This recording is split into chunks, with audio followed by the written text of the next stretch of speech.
Russia is huge, and they want both of these countries to stay strong, because if one of them implodes, then the other one is likely to move in. I didn't realize this, but you know how we have NATO, North Atlantic Treaty Organization? There's a similar treaty organization. If one is attacked, they consider all attacked. Right. Wow. So similar. And it includes India, China, Russia. It's pretty formidable in terms of the powers in that area. This is in front of the parliament, and there's an image of Chinggis seated. And this is the big plaza in front of the Capitol, and this is a wedding party. So in terms of religion, I think 80% of the population, which is over 3 million, is Buddhist, and it's Tibetan Buddhist. Chinggis Khan is hugely revered. Yeah. And you can see from, here's the bus and there's the statue. It is an enormous statue. Our bus driver drove through this gate with inches to spare. It was just breathtaking. This monastery, we visited this monastery and got to talk with a monk.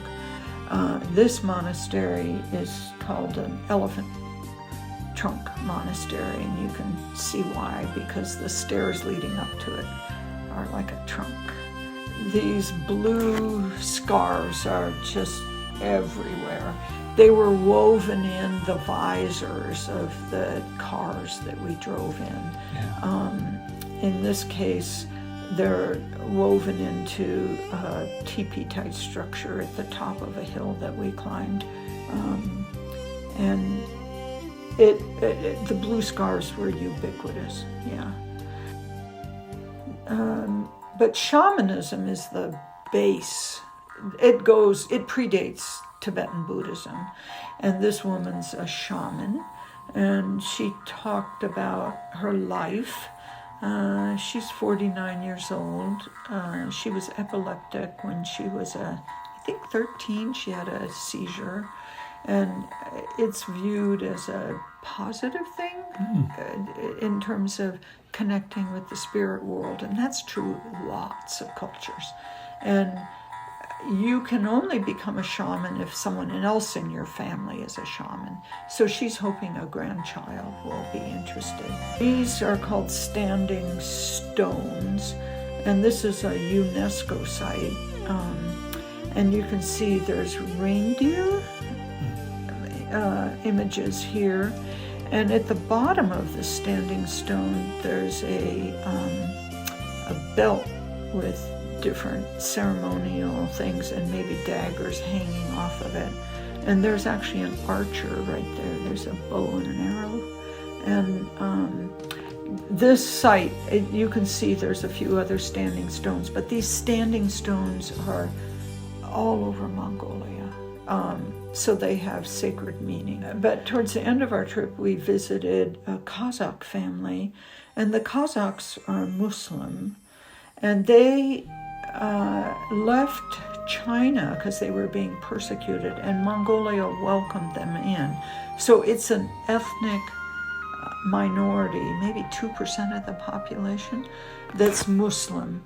But they were the most colorful gers. It was, yurt is a Russian word. Mm-hmm. They use the word ger. We were served lunch at this particular ger. The Mongols, over the centuries, have had an enormous control of trade, whether it's the Silk Road that went a little further to the south.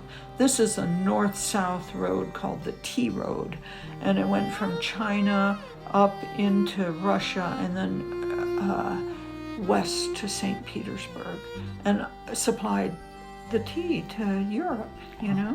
And camels, they get tied to each other. Someone has to lead them. You can't control camels with reins. So that was interesting to learn. Gears are, getting more modern. These are solar panels outside of gears. The nomads that live in these gears, and they do take down and move their gears several times a year. But these solar panels go with them. It gives them access to TV. It gives them internet access. And it's thanks to Elon Musk and his Starlink program. So this was that more Western community where we had to exit our airplane for an hour and then get back on. And you can see from this that it's almost entirely gears. There's a few wooden structures in here, but people, even in this city, and it's a county seat or a provincial seat, they're nomads. They live in these gears. Some of them may leave for the summer and herd their herds further away from this community, but I think a lot of them live year-round in these gears. There's no plumbing, there's no sanitation, it's pretty rudimentary. But this is a photo of roads, and there's just people drive. There's some paved roads, but not that many in Mongolia. And so, depending on how the wind's blowing, they drive these roads. And I found it just amazing. Yeah. There's fairly primitive stuff that people are using. This is on a daily basis, they go and collect water that they need at the ger, and they fill this little container. It's a hand washing station. You look around, look at the walls. So these gears is covered by felt, right? And the felt is sheep wool. So we make felt only with sheep wool because sheep wool has that lanolin that kind of holds together. So without any extra stuff, it holds together. She, kind of turns it so it's a carting. Ubi, Ulaanbaatar, is where more than around half the nation's population, so it's maybe 1.5 million people. They're just building apartments as fast as they can to keep up with the influx of people coming to UB. And the season that you can actually do cement construction is very short. So there's this huge push to get walls and stuff in before it gets too cold. And UB is the coldest capital in the world. It's not the furthest north, but it's high elevation and very chilly. So this whole next section's on animals. So we visited a yak herder, and a number of us were invited to milk the yak if we were interested. The visit after this yak herder was with an entrepreneur who had purchased an soft ice cream making machine, and he made yak ice cream. And he was a really interesting fellow. Older. He was getting up close to our age, I think. Yeah. Yak ice cream. It was good. This is a picture of a teenage girl who was watering the family's horse herd near where our ger camp in the Gobi was. and she let me take her picture. She was so sweet.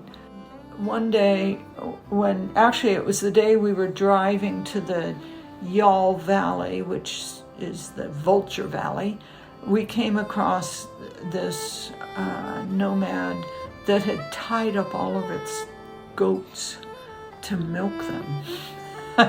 And you can see they're just the heads are interlocked. It was pretty amazing to see. They were not exactly happy, but I'm sure they were happy to get milked. It's uncomfortable when you're really full, I think. But a lot of the tools are pretty primitive. This is our guide, Amra, and he's holding what's called a stick lasso. And we watched the horse herding family capture a horse using that lasso system. So they're not just throwing rope.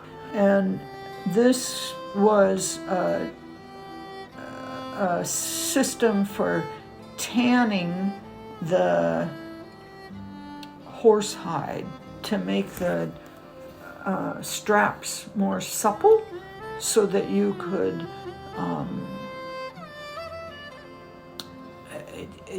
use that for horse reins and things like that. So when we were down in the Gobi, there were back-trained camels. They're the double-humped camels.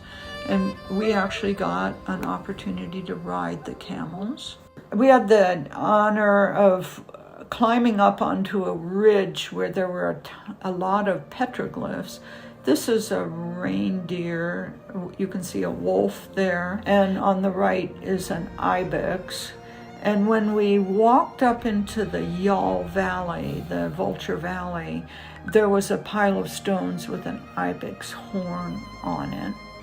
And indeed, we got to see some ibex. And that was a real thrill. Not everyone gets to see that. Yeah. This valley, I think it was the most magical place that we went in Mongolia. And it's also in a national park called the Three Beauties, and there's the West, Central, and East Beauty, and we were in the East Beauty portion of the park. And it was just spectacular. It just was so interesting, you know. But this whole area of the country is where these dinosaur bones or fossils have been discovered. And you can see Connie next to a femur of a dinosaur. And we got a tour of the laboratory by one of the researchers. And this is where they're cleaning the fossil. The ground, there's several places in the Gobi that have this super erosive dirt, and that's where they're finding the dinosaur bones. There may be dinosaur bones in lots of places, but they pop out in this erosive dirt, so that's why this is the Flaming Cliffs. The Flaming Cliffs and the dinosaur stuff is all basalt. It's igneous rock that's created by fire, volcanoes and earthquakes and lava flows and stuff like that. But this is basalt, which is sedimentary, and this is very aged basalt. This is the Turtle Rock.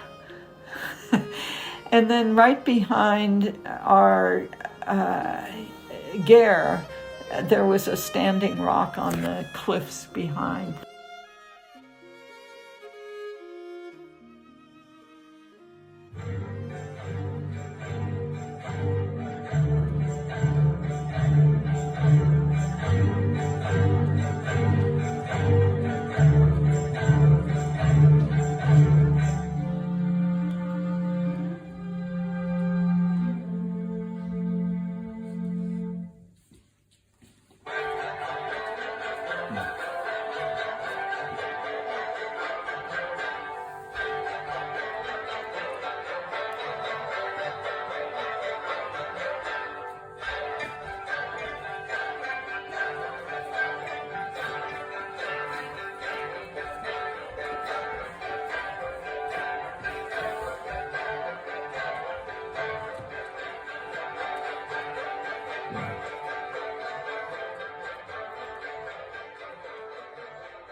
And the very last day I was in Mongolia, there was a book sale at the plaza, which is right in front of the parliament. It's where tons of historic stuff has happened.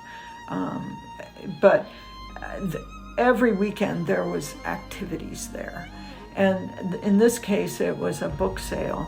And I spotted Michelle Obama's book, Becoming. And I cannot tell you if it's in Russian or if it's in Mongolian Cyrillic. But to the left of Michelle's book is Vladimir Zelensky's book, and I can't tell you what that says either.